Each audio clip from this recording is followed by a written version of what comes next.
On va partir maintenant sur le terrain de la guerre en Ukraine parce qu'on a appris, selon le New York Times, ce coup de théâtre. Alors c'est ce que disent les Ukrainiens, mais ils apportent en tout cas des éléments à leur affirmation. L'Ukraine affirme qu'ils ont été retirés. Ces soldats nord-coréens que Poutine avait appelés en renfort sur le front de Koursk, sur le territoire russe, se seraient retirés du fait des lourdes pertes que l'armée ukrainienne leur aurait infligées. Je vous cite ce que dit le porte-parole des forces spéciales ukrainiennes. Ces 3 dernières semaines, nous n'avons pas vu ni détecté d'activité ou d'affrontement armé avec les Nord-Coréens. Par conséquent, nous pensons qu'ils ont été retirés en raison des lourdes pertes qu'ils ont subies. Je me tourne forcément vers vous, Général Chauvency. On a beaucoup parlé, on y reviendra avec Kadi, de l'impréparation des Nord-Coréens sur le terrain. Est-ce que cette information vous surprend, vous étonne, et qu'est-ce que ça dit pour la suite ? Alors bon, il y a beaucoup d'hypothèses, donc je n'ai pas d'éléments meilleurs que les autres. Je dis simplement qu'il est logique qu'une force qui n'a jamais connu la guerre, qu'on engage dans un conflit de haute intensité, après avoir subi de lourdes pertes parce qu'elle était préparée à ce genre de conflit, à un moment donné, on la retire finalement de la ligne de front, simplement au moins pour se reconstituer ou parce qu'elle est complètement désorganisée. C'est tout à fait possible. Rappelons-nous quand même les pertes qui ont été évoquées depuis des semaines, même s'ils n'évoluaient pas beaucoup. On était à 3000 morts et blessés, donc en gros sur 11 000, 25% de pertes pour faire simple, c'est énorme, si c'est vrai. Voilà, donc c'est une réalité potentielle, oui. Maintenant qu'on retire des forces parce qu'elles ont beaucoup servi et que finalement elles sont usées, c'est vrai aussi, c'est normal.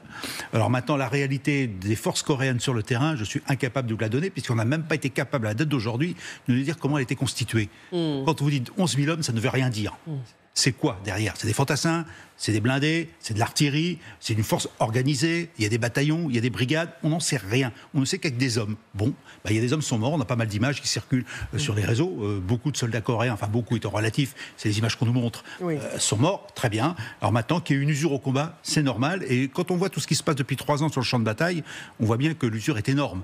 Donc l'attrition s'explique, et qu'on ait retiré des forces coréennes parce qu'elles avaient trop pris, finalement, elles avaient trop de pertes, est tout à fait vraisemblable. Kadi, on parle de ce retrait potentiel des troupes nord-coréennes dans la région de Koursk, après avoir beaucoup appris sur les tactiques plus ou moins déroutantes des forces de Kim Jong-un. Oui, tactiques assez inhabituel, c'est vrai. Alors regardez, par exemple, c'est ce qui a été décrit, commenté par les Ukrainiens. Par exemple, ils expliquent que lors des combats, ces soldats continuaient d'avancer au lieu de se regrouper, comme le font en général les Russes. Ils avançaient sous les tirs des Ukrainiens, sans véhicules blindés pour les protéger, pour les soutenir, et dans des endroits complètement minés. C'est ce que l'on constate aussi sur les images, vous allez voir, des forces spéciales. Face à un drone, la tactique consiste à envoyer un soldat pour servir d'appât et permettre aux autres soldats d'abattre l'engin. Enfin, en cas de menace d'être capturés, en cas de blessure grave, plutôt que de se rendre, ces soldats sont invités à se suicider, faire détonner une grenade pour tout simplement ne pas être pris vivant. Écoutez d'ailleurs le témoignage saisissant de ce soldat ukrainien qui était face à un soldat nord-coréen qui était sur le point d'être capturé. Regardez. Lorsque nous nous sommes approchés, nous lui avons indiqué la direction à suivre. Nous avons gardé nos distances. J'ai marché un peu devant et mon partenaire était juste derrière. Il était déterminé et ne voulait pas être capturé. Quelques secondes après, le Nord-Coréen a foncé tête la première dans un poteau en béton à pleine vitesse. Il a perdu connaissance. Ces gars-là ne sont pas enclins à se rendre. Ils se retirent aussi loin qu'ils le peuvent et tentent de tenir. Ce n'est pas le seul.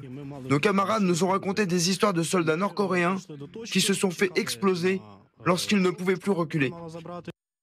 Et ça, c'est ce qu'on appelle la tactique des brigades de choc, en fait. Avancer sans se soucier du chaos qui les attend, une tactique qui est très présente dans l'entraînement militaire et la propagande nord-coréenne.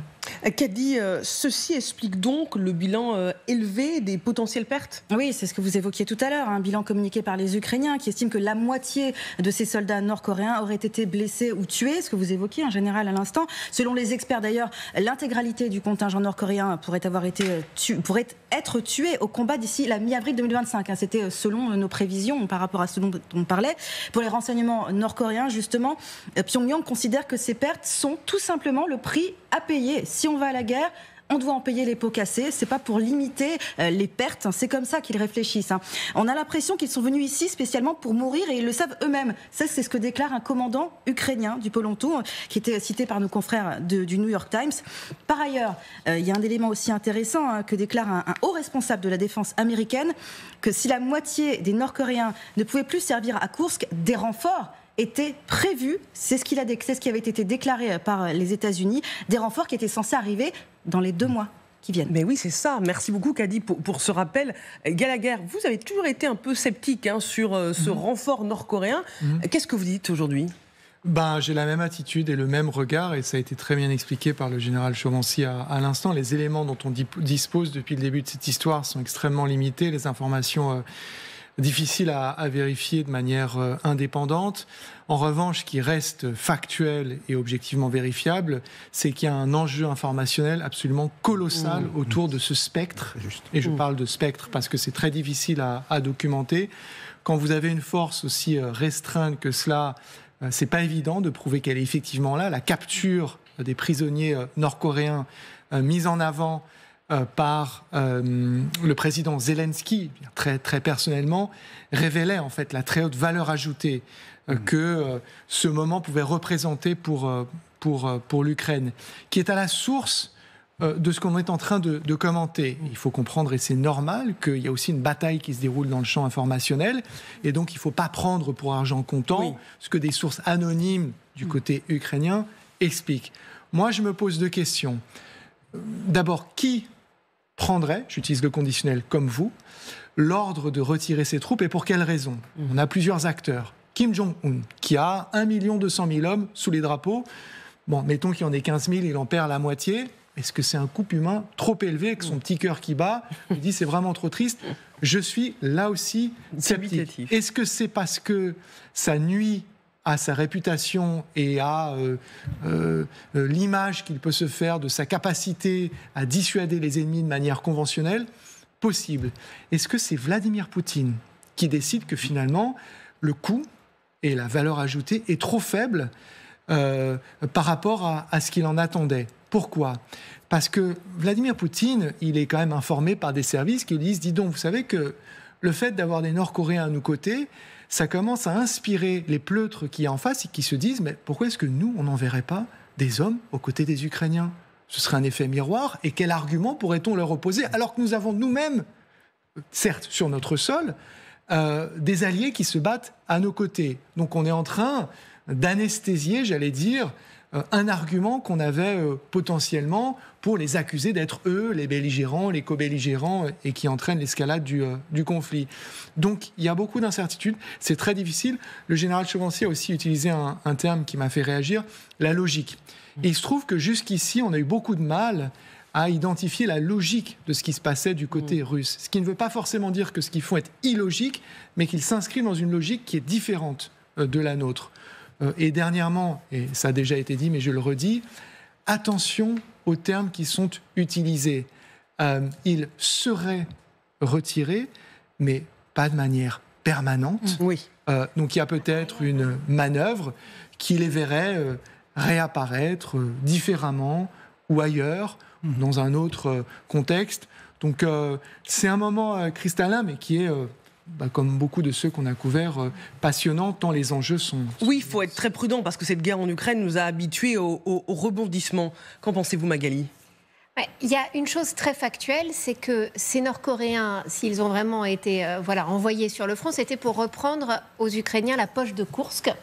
Et qu'aujourd'hui, plusieurs mois après ce déploiement qui date, je crois, du mois d'octobre,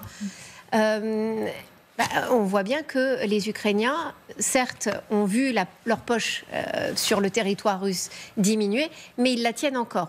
Or, c'était bien ça l'objectif, c'est-à-dire pour Vladimir Poutine de faire appel à des troupes supplémentaires pour justement laver cet affront qui, depuis le mois d'août, permet aux Ukrainiens d'avoir pris pied sur le sol russe. Donc, manifestement, ils n'y arrivent toujours pas. On voit bien à quel point les Russes sont en train de pousser sur tous les autres fronts.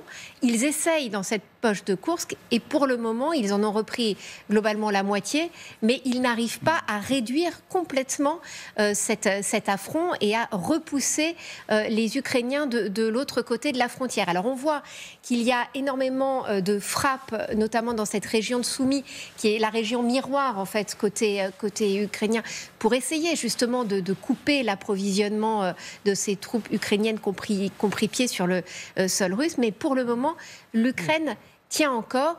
Et aujourd'hui, je pense que l'Ukraine a tout intérêt à dire, vous voyez bien, ils n'ont pas réussi. Nous gardons cet avantage comparatif, cette carte dans la main d'éventuels. Bien sûr, c'est la grosse épine du pied pour Vladimir Poutine sur le territoire russe.